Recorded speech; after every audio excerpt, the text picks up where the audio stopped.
A king had a daughter unequaled for beauty, but she thought so much of herself that no suitor was good enough for her. The Princess Elena has arrived! She's here!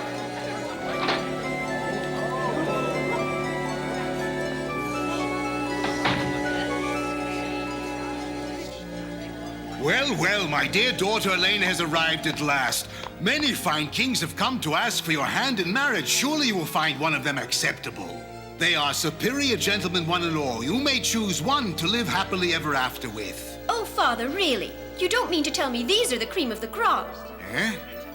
I am much too superior for this lot. I wish that you had not invited them here in the first place. Did you hear that? Elena, I cannot allow you to be so insulting. Princess, if I may, I am King Franz of Golder at your service, ma'am. But of course, Golder, you have famine there. But I never imagined even the king would look starved as a shriveled branch. A shriveled branch? Ma'am, I'm the Royal Highness King Turner from Turnerland, ma'am. Really, Father? Do you mean to tell me that you would have your only daughter become the wife of a beer barrel? A beer barrel, ma'am?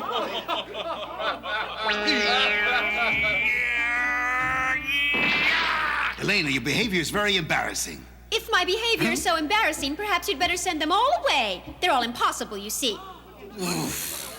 Princess, I'm King Farrell. How much you resemble a horse that pulls a cart. Huh? My, a real lion. Great big grasshopper. Upon my word, this one resembles nothing so much as a defeated bulldog. Bulldog?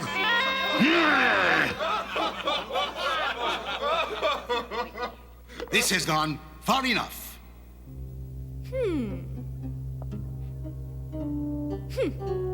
Well, how terribly dressed you are. And besides that, that ridiculous grizzled little beard of yours reminds me of a bird's beak. I shall therefore call you young King Grizzlebeard.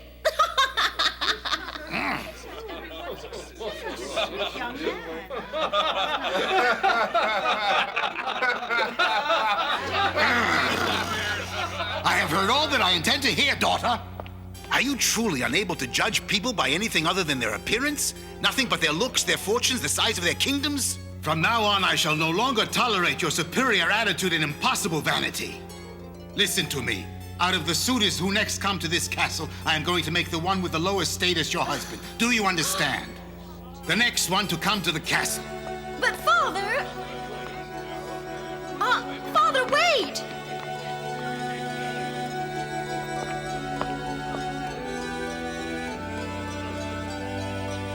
Elena had never seen her father as angry as he was that day. She left the reception and locked herself in her room with her ladies-in-waiting to ponder what fate might have in store for her. She was growing weary with her anxiety when suddenly she heard music outside her window. My maiden fair, my darling,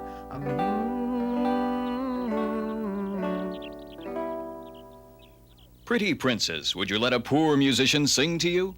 Oh, my. What a shabby-looking fellow. You! There! Musician! Yes?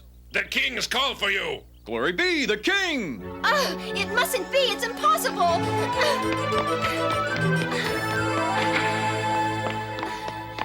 Father! Oh, you're just in time, Elena. Your Majesty, was it the royal intention that you were going to do me a favor? Because I like your song and the way you sang it so much, I've decided to give you my daughter as your bride. Huh, the princess is my bride, your highness? I'm not going to do it. I'll never wed such a shabby man. I made you a promise and I'm going to keep it. This is the next man to come along and he certainly has a very low status.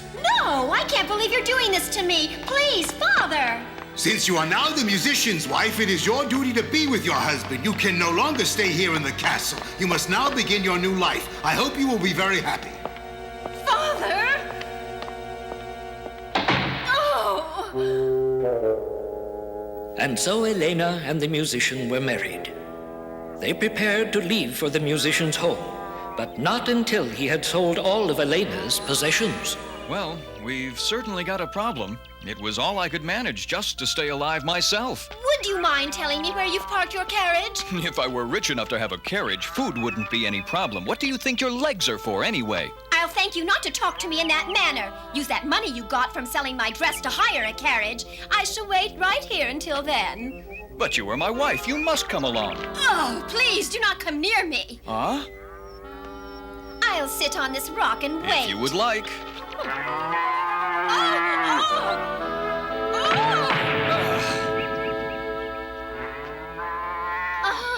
Are you just going to stand there while I'm eaten by this wild animal?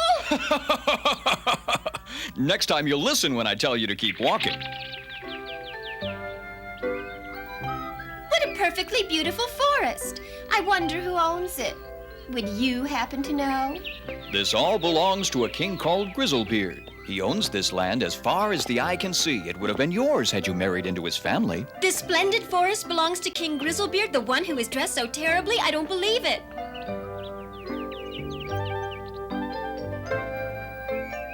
Oh, look.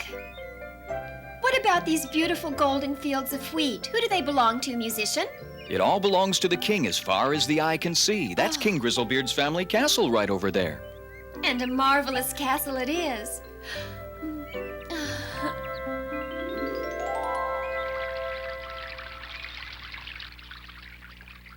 Musician! How far are you going, for goodness sake? I said musician! Listen to me. Stop using that tone of voice. I am not your servant, and don't you dare forget it. We are husband and wife, whether you like it or not.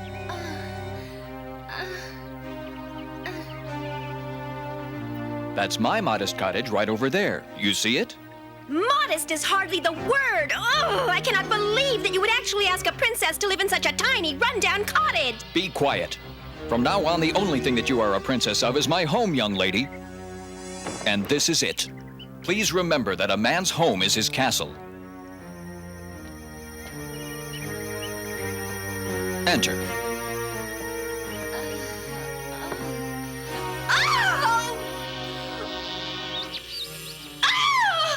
Musician, where are the servants?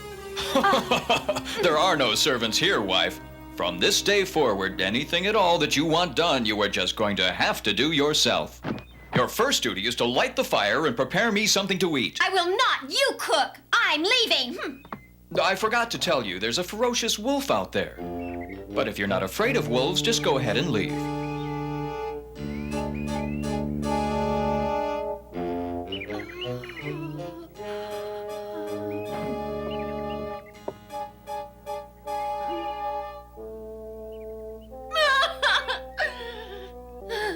Make a fire, cook a meal, you say? Well, I don't know how. I wasn't trained for that kind of work. Yes. Well, you better pay attention while I teach you how. Now watch carefully.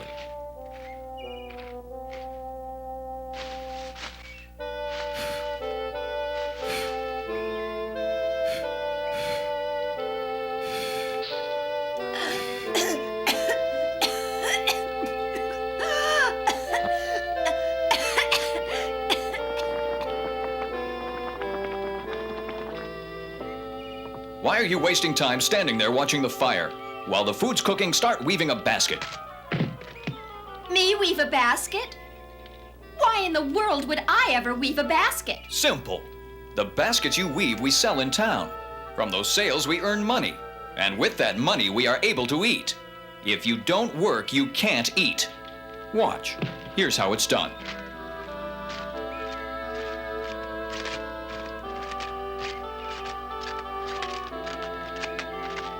There. Now you do the rest of it.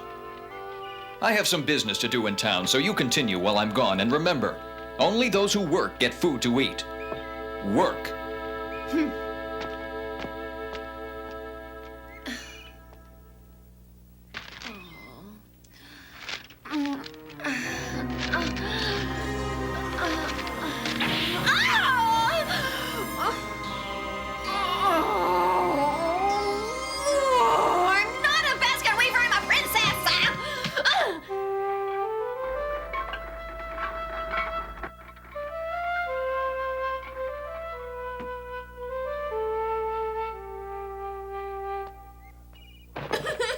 Huh? Why are you not hard at work? You've been standing there all this while? Why? Why weren't you weaving the basket?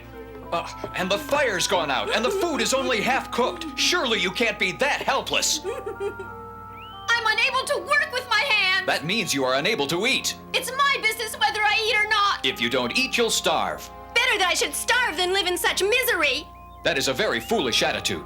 But if that's the way you feel, good riddance to you.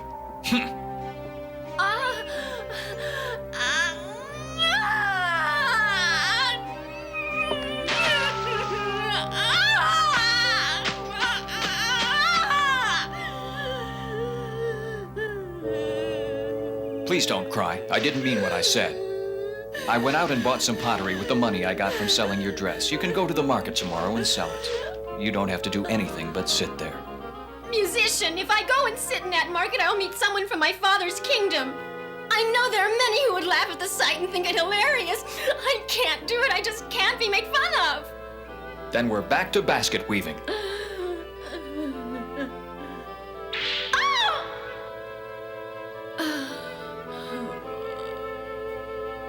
I'll go to the market then.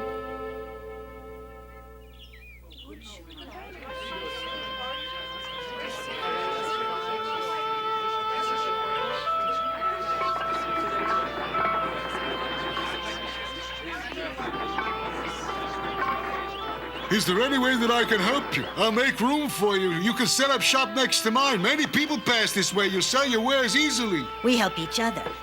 Here, sit by me. You're a pretty girl. Hungry, dear? We don't have much, but we can offer you something. We try to help newcomers. Because we... I don't need any help. I can take care of myself, thank you. I am really fed up with the youth of today. They treat everyone so terribly.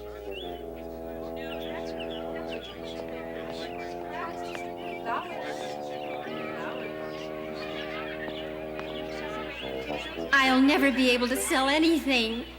This is so embarrassing. What if I run into someone I know? Goodness, what a beautiful young lady you are. May I buy something from you? What's the price of this?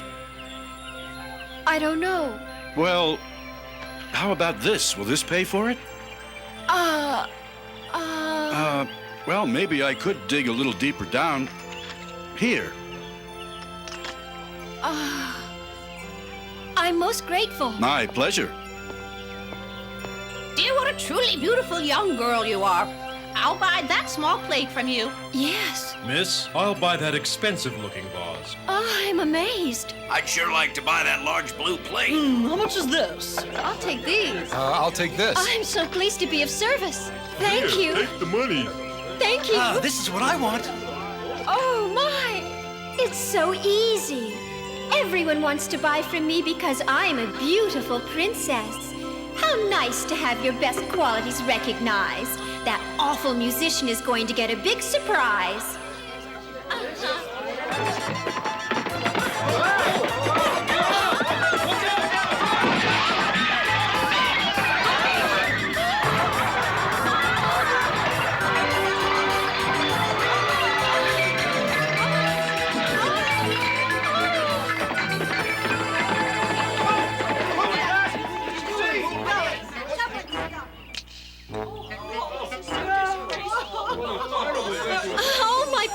Completely broken.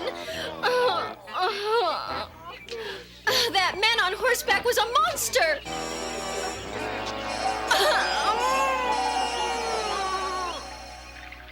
Foolish girl. You didn't use your head, did you, setting up your wares at the very edge of the market street? And you're surprised at what happened?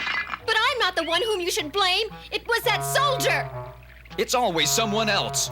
Why did you not set out your pottery where all the others were? Would you mind very much explaining that to me? I'm all ears. Let's hear it. Why'd you do it, princess? They all look so dirty. I didn't want to be near them. Listen here. In order to live, people have to depend on each other and work together. That is the way the world is. My hope is that you will do a lot better in your next job, for tomorrow morning you will commence work in the castle kitchen. The castle kitchen? You'll be carrying water and learning to mop. And you'd better work hard and do exactly as you're told, otherwise you won't even be given table scraps to eat. Table scraps are not in my diet. There'll be nothing in your diet if you don't change your ways and learn to work hard. Elena found herself having to work harder than she ever had before. She was hungry and tired and beginning to weaken.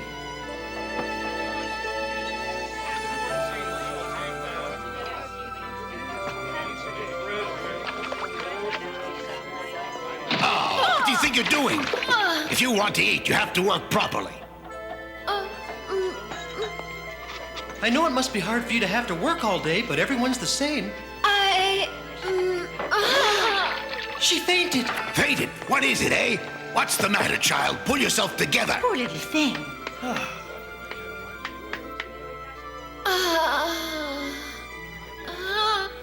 What a relief she's come to. You'll be all right, but you'd better rest for a while. I will draw and carry the water for you. But that is my work as the water carrier. Listen, whether you're the water carrier or the server or the cook, we all take care of each other around here like we're all one family. All the same family? I'll be glad to draw the water. You'd better serve His Majesty. Oh, yes, the king. Why am I standing here when there's work to be done? Stay right where you are and rest, my dear. Yes, but... Really, it's no trouble. Uh-huh.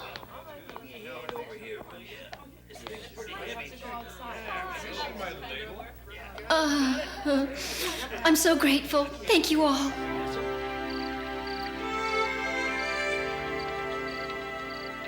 Well, you've got a big appetite today, and I'm glad to see it. Yes, I'm awfully hungry. Also, if I don't eat properly beforehand, my work in the kitchen becomes a lot harder than I had imagined. Yes, it's hard work. And tomorrow will be even harder, you know. Huh? King Grizzlebeard's wedding ceremony is tomorrow morning, my dearest. Good King Grizzlebeard is getting married tomorrow.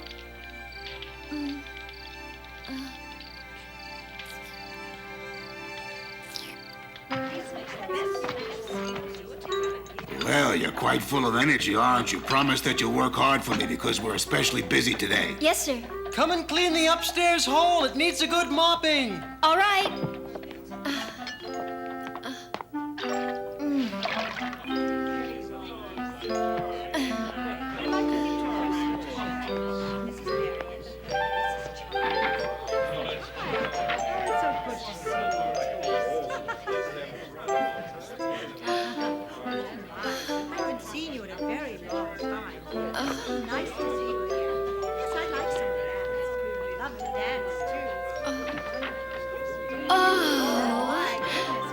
Isn't it ever so beautiful? I so wish I could be a part of this. Look at all the beautiful gowns.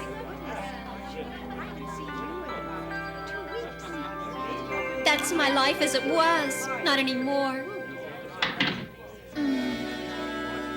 A great big grasshopper. I am much too superior.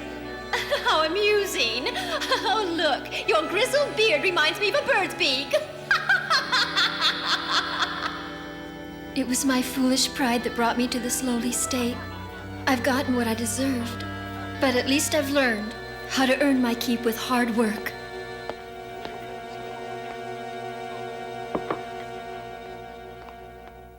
Oh my, are you two working here today? No, I'm here for the wedding ceremony. Do you mean to tell me that you are one of the invited guests? No, little princess, the ceremony is for us. Huh? Will you be my queen? You'd make me very happy. I must be in a dream. You're really King Grizzlebeard. Elena, I wanted to marry you from the first time I saw you. That is why I dressed myself in this costume. And of course, I had already asked your father for his consent. And the soldier who trampled your pottery at the market, that was me too.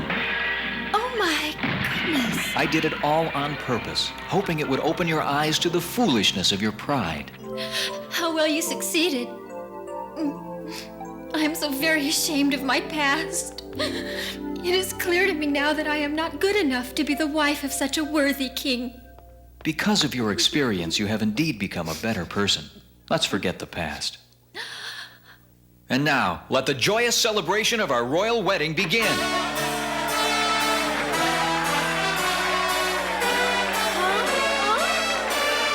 Hooray for the princess! And the lucky king.